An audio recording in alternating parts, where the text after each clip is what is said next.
Pag ganitong panahon sa Pilipinas dati ay naalala ko, no, yung tatay ko pagka dumaan siya ng palengke pag ganitong summer na at marami nagpaparte ng baka sa amin, maraming dumarayo na nanggagaling pa ng Cagayan noong mga panahon na yun, bata kami, ay palaging may uwi yung tatay ko na 1 kilong baka na iba't ibang parte ng laman ng baka, parte ng kumbaga yung pang pinapaitan, yun po ang ibig sabihin. Ito ay special sa amin dahil paminsan-minsan lang kami nakakain ng pinapaitan ng mga panahon na yun. Pag susweldo yung tatay ko, yan, ng summer, o pag dyan sa Pilipinas, April, May, June, parang ganon. Kasi yun yung mga panahon na, kumbaga, maraming trabaho ang tatay ko noon dahil ano siya, dump truck driver at naging family driver ng isang mayor doon sa malapit na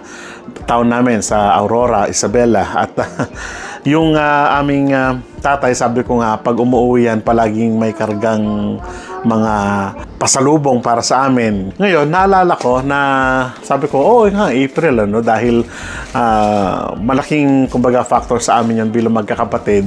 At ngayon ay magluluto tayo ng pinapaitan. Hindi ito cooking show, ano? Pero dahil na-miss nga natin, meron tayong yung tatay ko hindi naglalagay ng balat ng baka, pero ito natutunan ko kay Justin, sa aking pinsan, na masarap pagka may balat ng baka, merong litid ng baka, at yan, mga litid. Siyempre meron tayong laman. Ito ay frozen po, no?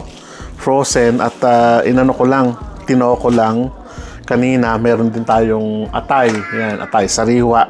Frozen pero sariwang na-ipack. So, kampante ako na malinis yung pagkain natin. So, i-prepare natin yung ating mga lulutuin. At habang tayo nagluluto, mag-usap tayo. Inuhugasan ko muna ito at tinitiyak na yung mga ibang residue niya o yung mga dugo-dugo ay wala na. Para nang sa ganon, natin to, i-pressure cooker natin ito ng mga 30 to 35 minutes, and then saka natin hihiwain ng maliliit, and then doon natin siya, kung kailangan pa natin dagdag yung pressure cooker, ito-pressure cooker pa natin.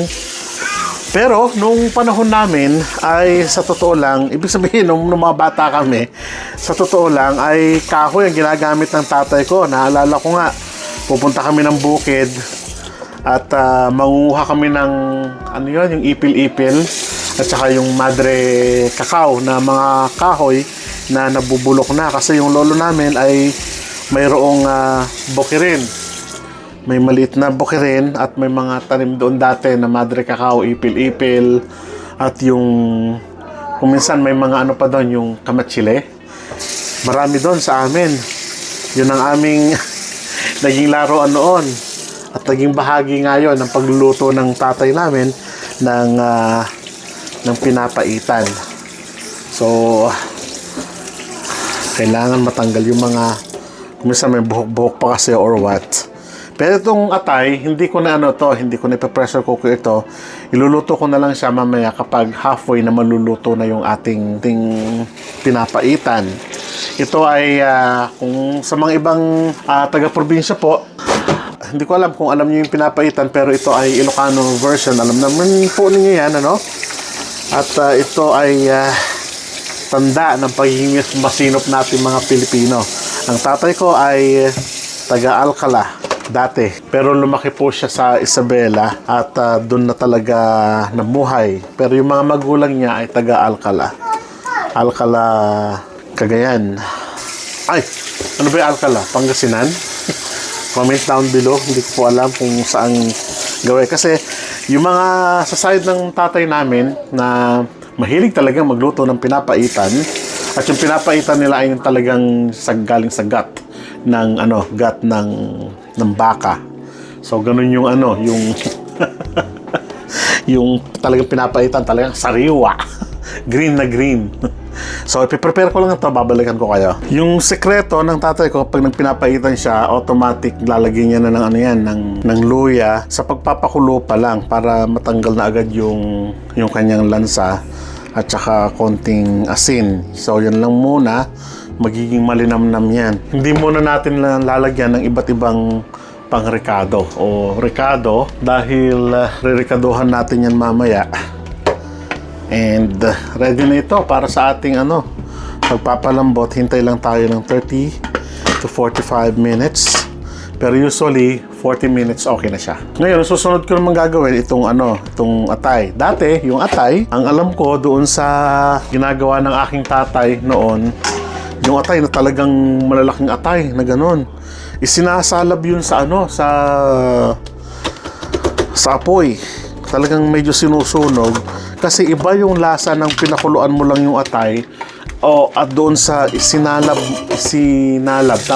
mo sa apoy o idinarang mo sa apoy.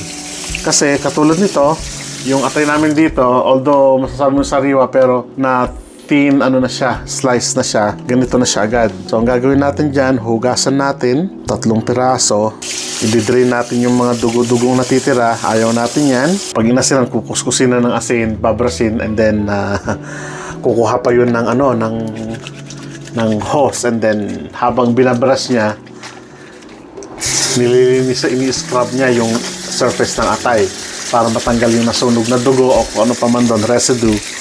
Wala nga namang lansa. Hindi ko alam. Yung mga matatanda noon, magagaling sila. So, ang susunod kong gagawin dito sa ating atay, hihiwain ko na siya ng yung kung ano yung hiwa ng desired na hiwa nyo na, kung anong gusto nyo dun.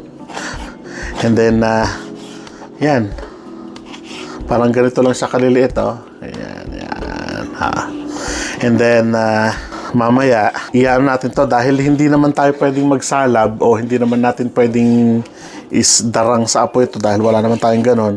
Pwede kung sa ating grill pero wala tayong para doon. Saka malamig pa sa labas. So, gagawin natin dito, ipiprito lang natin to sa mantika. Sasangkot siya natin sa mantika para matanggal yung lansa. Then, saka natin isasahog mamaya ito na luto na siya. Wala na siyang lansa nun. Kung minsan pa nga, bumibili kami ng kuya ko ng talagang isang slab na, yung kalahati ng baboy na ganon, na naparte na. Kinukuha yun sa farm. Usually ganon. Noon. Pero ngayon, dahil meron naman na dito sa Regina na nagtitinda ng baboy at mga iba't ibang meat products. Yun nga si Kuya Framil. Napakahalaga na siyempre yung pupuntahan ninyo ay malinis yung kanyang tinda, Hindi como yung by bulk, doon na tayo susugod at doon na tayo pupunta. Remember, kinakain nyo po yan at hindi sa nagmamaarte pero kahit naman sa Pilipinas, di po ba? Ang gusto natin na pinupuntahan yung malinis yung tindahan mismo. Diba? Ganun. Hindi paging maarte yun. Siyempre, papakain mo yun sa sa family mo. At dapat nakikita mo yung mga produkto ay talagang malinis at yung mismong tindahan ay may concern sa iyo, At siyempre, pinakamahalaga, yun nakakakuha ka ng free. Doon, pagka pumuntahan mo kila Kuya Framil, automatic yon. May either free hotdog, free longganisa, free na buto-buto ng baka, buto-buto ng baboy, sometimes or most often ngayon, pork chop yung kanilang free. So halimbawa, nakakuha kami ng worth $100 na karne, magbibigay yun ng karne. So hintayin nating maluto yung ating pinapaitan. Isa pa sa pinagkakabalahan namin kapag ganitong weekend ay nagpe-prepare na kami ng aming pagkain para sa isang buong linggo. So ang ginagawa ngayon ng aking may bahay ay magluluto siya ng kanin na pang isang ganito. Yan, isang kaldero. At yung kanin niya nilalagyan namin ng mantika kasi pagka microwave namin, ilalagay naman namin siya dito. It's the reason why na meron kaming extra space dito sa aming freezer kasi yan, mag-i-stock na kami ng pagkain namin para mula Lunes hanggang Friday na yon. So ganoon ang ginagawa niya, lalagyan ng mantika para pag microwave mo ay parang pa rin, hindi siya tuyo. Kasi kapag yung kanin, kapag nilagay sa freezer, pag inano mo na siya, microwave mo siya, tuyo siya, natutuyo. So, ganun, oo. At, siyempre, mas masarap din. More fat, more, cholesterol.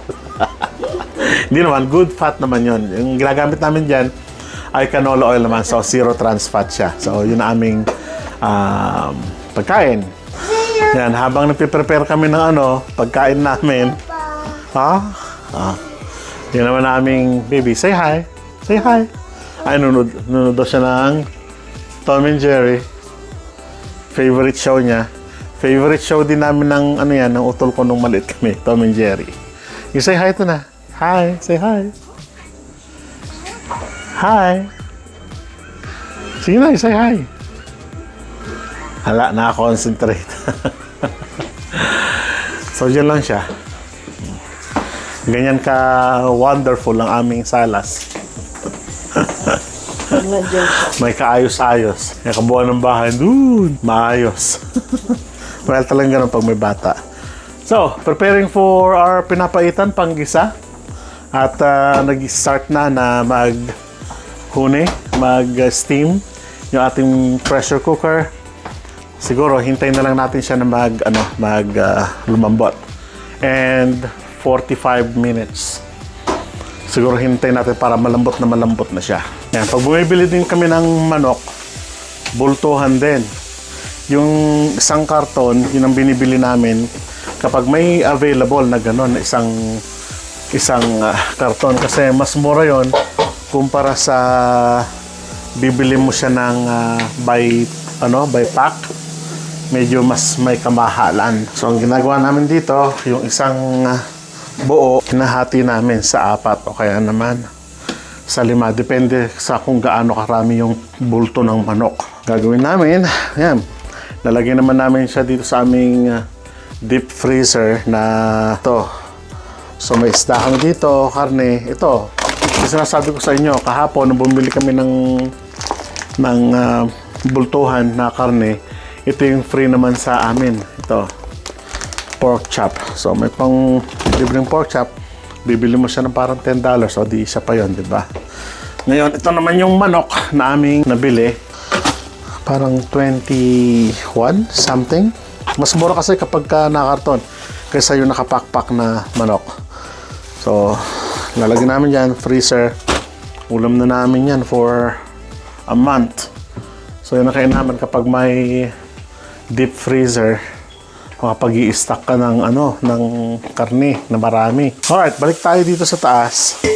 Kumukulo na yung ating pinapaitan. Hintayin na lang natin habang tinutulungan naman ako na aking may bahay doon sa ating panggisa. So, luluto natin yun mamaya. Ito rin, binili namin ito kay Kuya Framil. Pang tapa naman ito. So, ang gagawin natin dito ay Ayan. So, na-slice na ito na karne. Ayan, manipis na siya. Manipis na siya. Baka.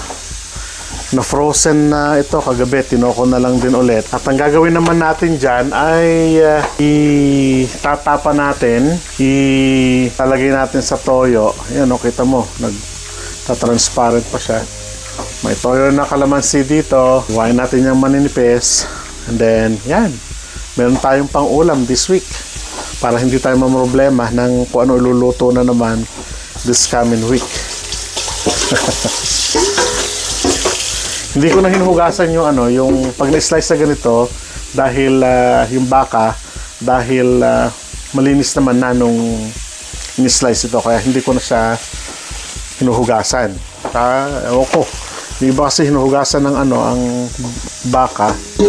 Pag buo, yes. So, pero pagka ganitong slice na, ibig sabihin, nilinis na kasi nila to eh. Nahalo na natin yung ating tapa na slice na rin natin. Meron ng flavor. Lalagay na lang ito sa container at pang-ulam na tayo this week. Ay, alam niyo ba ito?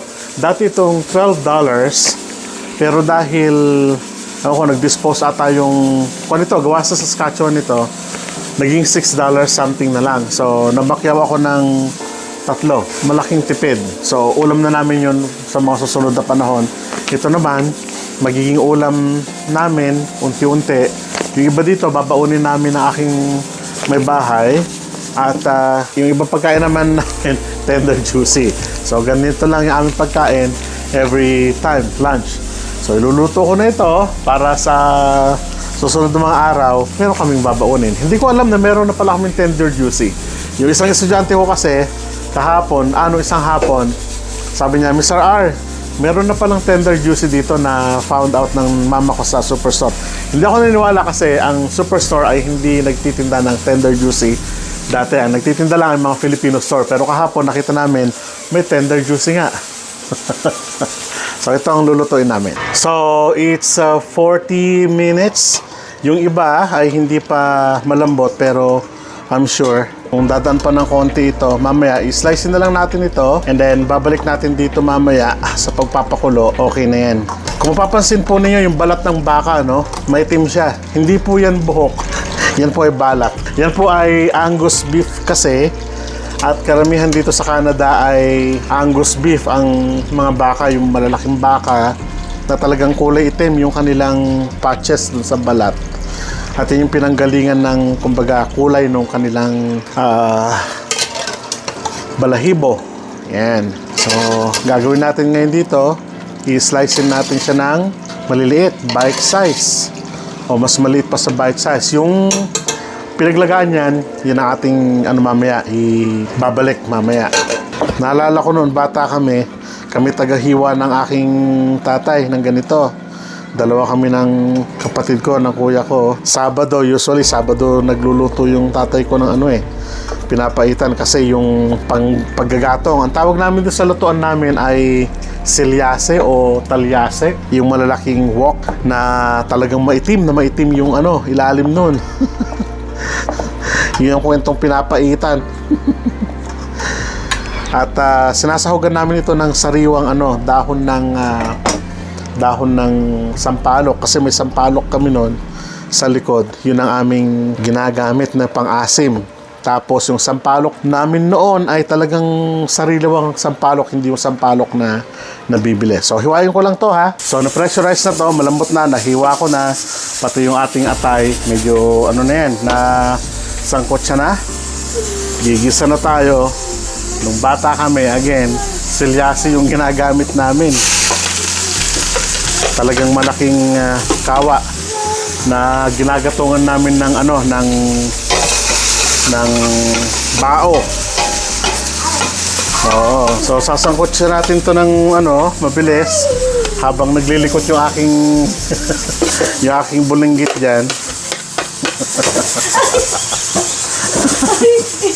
Bawang, luya, sibuyas, then mamaya papaibabawan lang natin siya ng serrano, yung sile.